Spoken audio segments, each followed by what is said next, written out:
Hi, everybody. Welcome to the Sichos Haran shir. My name is Effie Sussman, and tonight we're going to be doing Sicha number 40. So we're actually really up to Sicha number 61, but I've been saving this piece for Kislev. And since Hanukkah is starting on Friday, I thought this was a perfect piece to do now. So it's a great piece. It's kind of long, and it's going to change the way that we think about the Dreidel forever. So here we go. I'm going to share screen and we'll get started.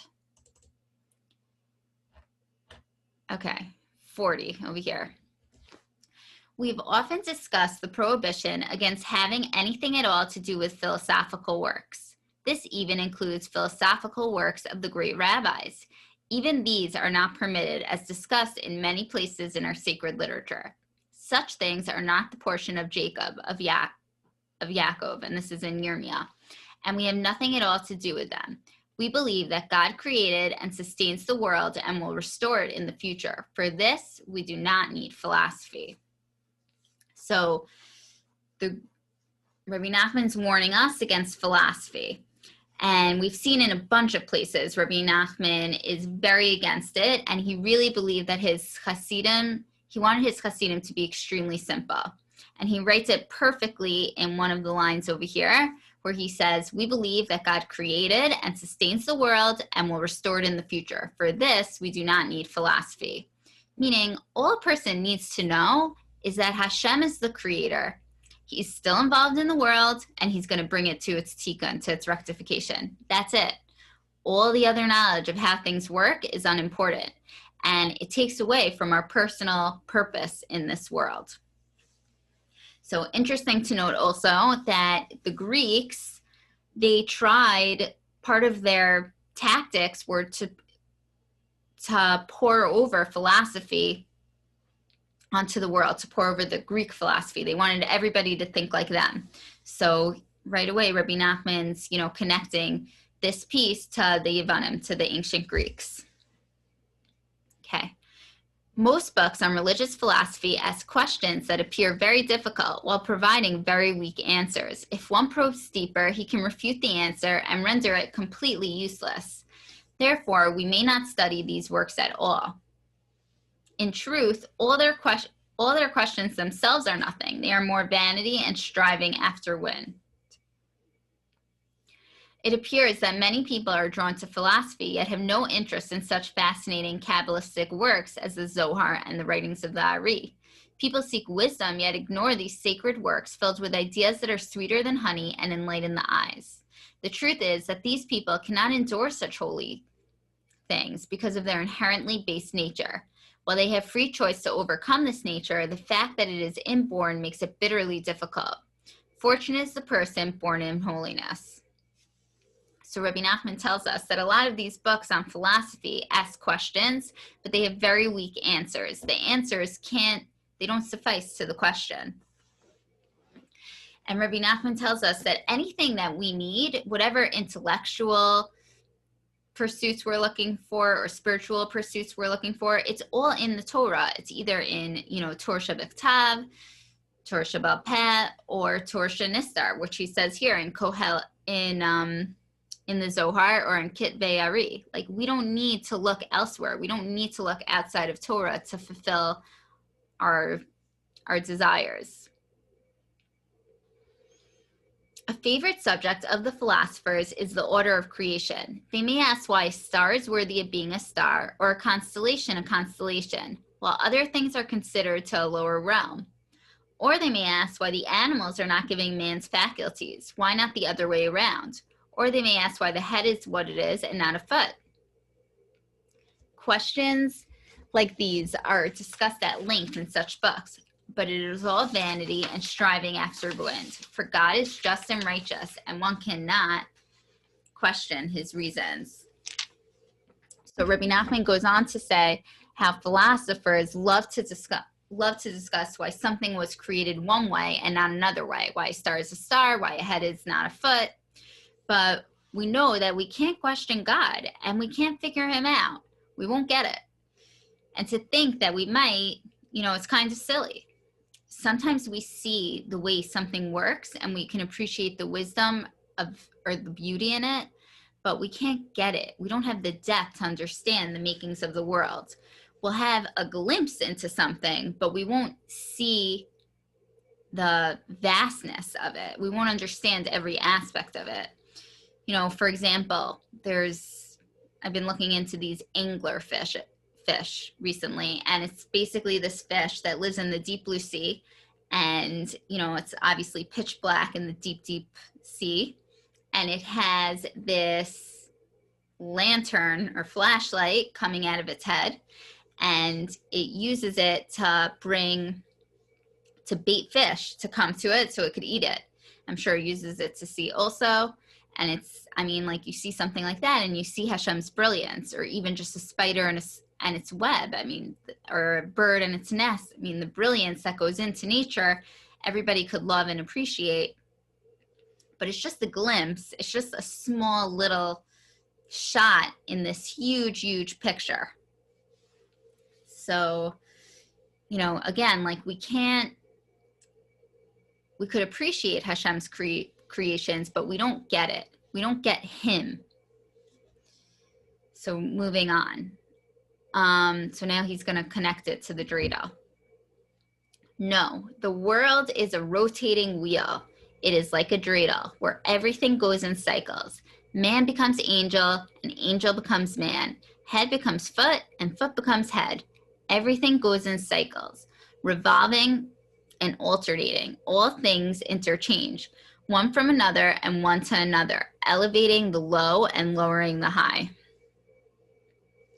So Rebbe Nachman tells us the world is like a dreidel. Everything is going in cycles. Even the world is physically turning and going in a cycle. He says that something lowly can come on top and something high can go to the bottom. And this is because, I'm reading back inside, this is because all things have one root. There are transcendental beings such as angels, which have no connection with material.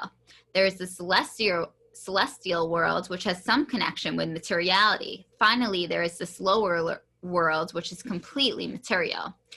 All three come from different realms, but all have the same root. All creation is like a rotating wheel, revolving and oscillating. At one time, something can be on top, a head, with another on the bottom, a foot. Then the situation is reversed. Head becomes foot and foot becomes head. A man changes to an angel and an angel becomes a man. So Rebbe Nachman's really hitting home this point that everything could really flip and everything could change. And he says there's these three worlds. There's the material world, there's the transcendental world, there's the celestial world. And the reason why everything could flip and change is because it all comes from one root. It all has one root. And from there, it can change into anything else. Our sages teach us that angels were cast down from heaven, entered into physical bodies, and were subject to all worldly lusts. So there's, I think it's like a medrash in Bereshit or in Parshas Noach that says that that these demons kind of came down from heaven and they wreaked havoc on the world. I think that's what this is referring to. Others angels were sent on missions to our world and clothed themselves in physical bodies, like the angels that went to visit, the three angels that went to visit Avram Avinu. We also find cases where human beings literally became angels, like Eliyahu Hanavi. For the world is like a rotating wheel. It spins like a dreidel with all things emanating from one root. We find the foot of one is also higher than the head of another. In the spiritual worlds, the lowest level of an upper world is higher than the highest level of a lower one. Still, everything revolves in cycles. So Rebbe Nachman tells us that the highest level of a lower world is still lower than the lowest level of a higher world. Somebody in the previous year told me it's kind of like, you know, floors and ceilings. Like you could be on the ceiling of the basement, but, you know, but the main floor is still the main floor is still higher, even if you're just standing on the floor. So I thought that was, pretty good mashal.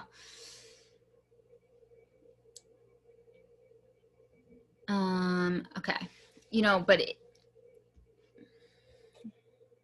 if we think about this deeply, it's really very, very humbling. This idea of something lower, of things that are lower can be higher, and things that are higher could be lower. The magnitude of it is huge. It means anyone can become an amazing person, and anyone who has a very high stature can sink to the bottom. I think all of us have seen true life examples of both. And, every time you see it, it's always so shocking. But if we internalize what Rebbe Nachman is saying, and if we internalize his words, we see nothing ever stays the same, not on a global level and not on a personal level. So why is it so shocking? Globally, people used to worry about Russia. Now everyone talks about Iran. People used to have, nightmares about ISIS. Now nobody ever talks about them. Like, everything's turning and everything's flipping and everything's changing. And on a personal level, like I said before, it's just very humbling, because somebody could be in a very low stature and tomorrow they could be in this high, beautiful place. Okay, so let's read. Let's go back into the piece.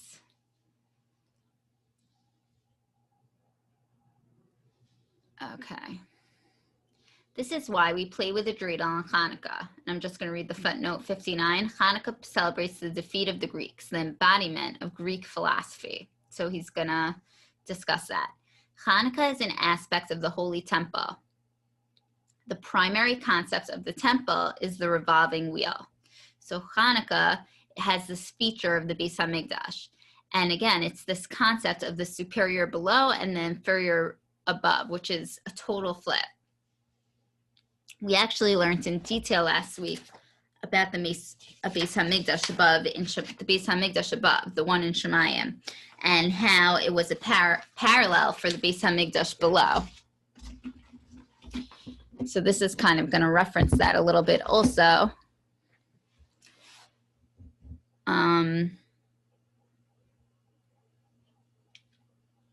Okay. The temple represented the superior below and the inferior above. God lowered his presence into the temple. This corresponds to the superior below. The form of the temple was engraved on high. This corresponds to the inferior above. The temple is therefore like a dreidel, a rotating wheel where everything revolves and is transformed. So the fact that Hashem comes down to the Beis HaMikdash represents the superior below. And the fact that the Beis HaMikdash has this, the physical, Beis HaMikdash that's in our world has this kind of seal going on in Shemayim, some copy of it, that is the inferior above. And this happens because the world is like a dreidel and everything could flip. The temple refutes philosophical logic. It is beyond all logic that God, who is above and beyond spirituality, should constrict his presence into the vessels of the temple. Behold, the heaven and the heaven of heaven cannot contain you. How much less this temple, from Malachim.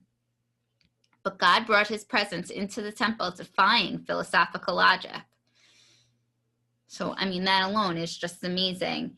It's saying that the Beis HaMikdash really defied all logic. It breached something in the laws of nature, because how is it that high, holy Hashem could come into the Beis HaMikdash?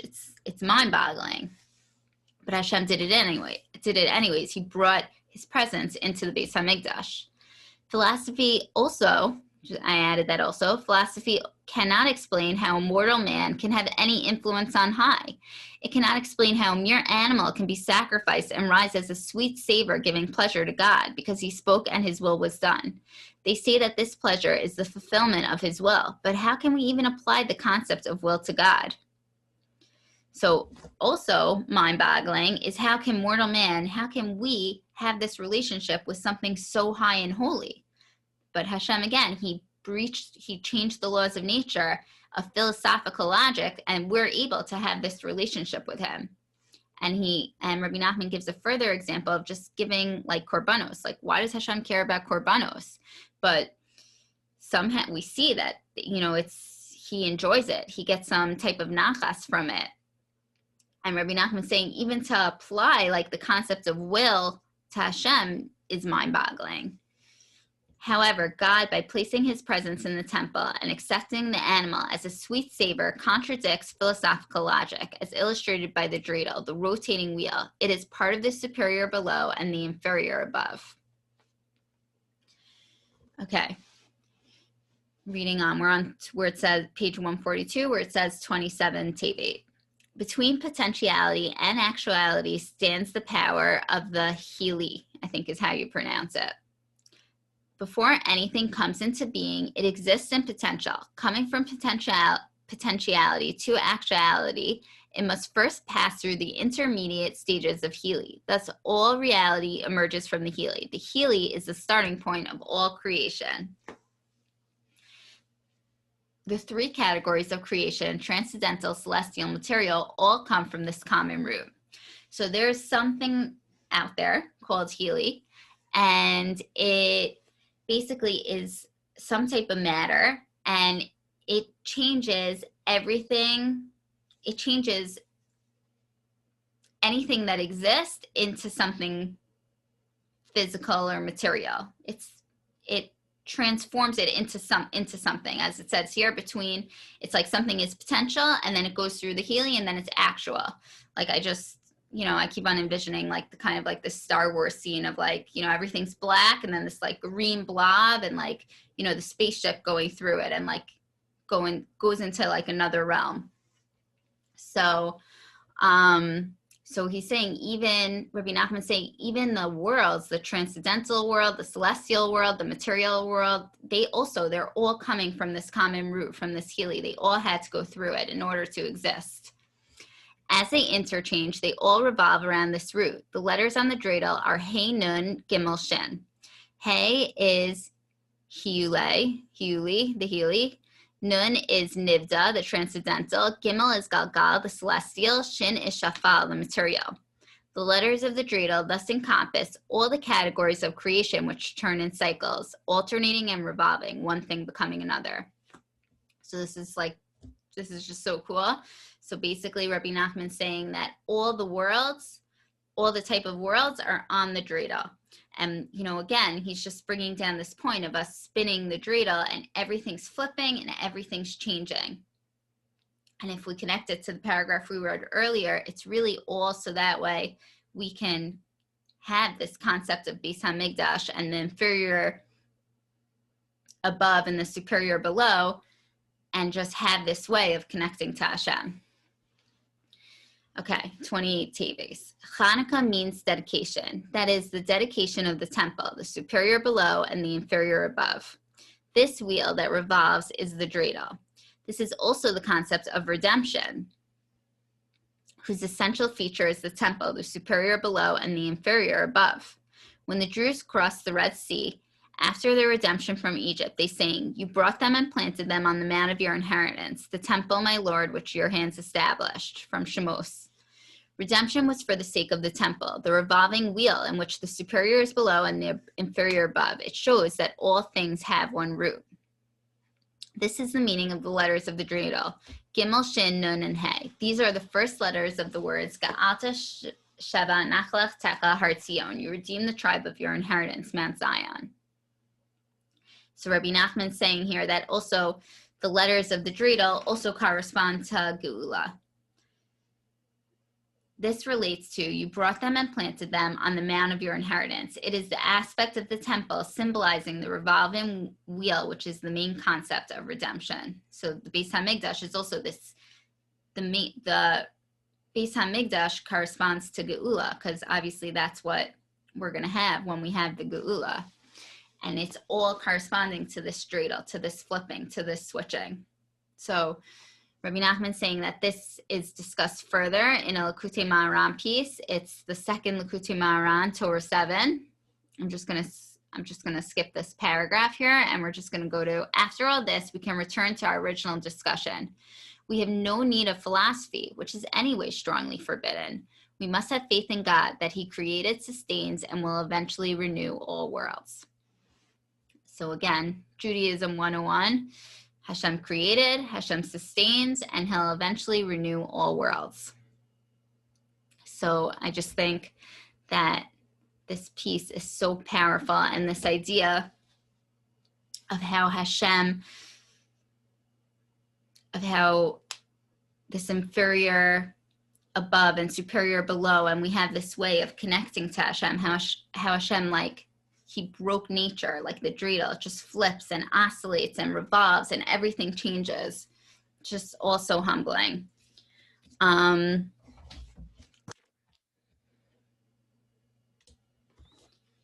So I just want to add another interesting point. I was doing some reading in this book called Hanukkah with Rebbe Nachman by Yehoshua Staret, and I came across a really interesting point. He says that Yavan, which is Greece, has the same numerical value as Galgal, a circle. And the Greeks' philosophy, which they tried to spread throughout the world, was that nothing changes. Everything stays the same. That, you know, like if your grandparents did something yesterday, then you're bound to do it today. Nothing will change. And they even tried to prove that with stopping us from giving bikurim, from stopping us from going to the Beis HaMikdash to give the new fruits as a sacrifice. So, you know, again, because these new fruits, they represented change and renewal. And a person would go and bring it, and they would see Hashem can change anything. He can make things grow from nothing. And so too, on a personal level, we can change. We can become different people. And the Greeks were trying to tell us there's no renewal. Everything's a circle. Everything just, you know, repeats itself and goes on. And that's the exact opposite as what Rebbe Nachman's saying here. Like, he's saying, no, it's not a circle. It's a dreidel. And everything flips and everything goes in different directions. And I thought it was just, you know, such a great contrast. I just wanted to share that with you. You know, also I sent my daughter to a school here, and they actually sent out a poem. I'm not going to share the whole poem with you, but they sent out like a nice Hanukkah poem. Just going to read the last 4 lines because I think it also just goes so well with our point. Okay. Our timely gift of Hadlakas Neiros and Ma'osor to sing reflects the meaningful lesson that it also does bring. The world spins like a dreidel. No one knows where it lands, but we must recognize that everything is in Hashem's hands. So while we do know that eventually the dreidel will just stop, our emunah and davening for Hashem's nisim must never stop. I just thought that was so perfect and apropos because we're so flipped, you know, times are so dark now. We don't know where the dreidel is going to land. The days are short, you know, but we need to remember again, like we just learned, like Hashem could change anything in an instant. The nisim could happen at any time, and Hashem will restore the world in an instant. So on that note, I'd like to wish everyone a very beautiful Hanukkah. And we should all be zocha to enjoy the light of Hanukkah, and Amirta Hashem to enjoy the light of the Beis HaMikdash very, very soon. Thank you, everybody. Have a good night.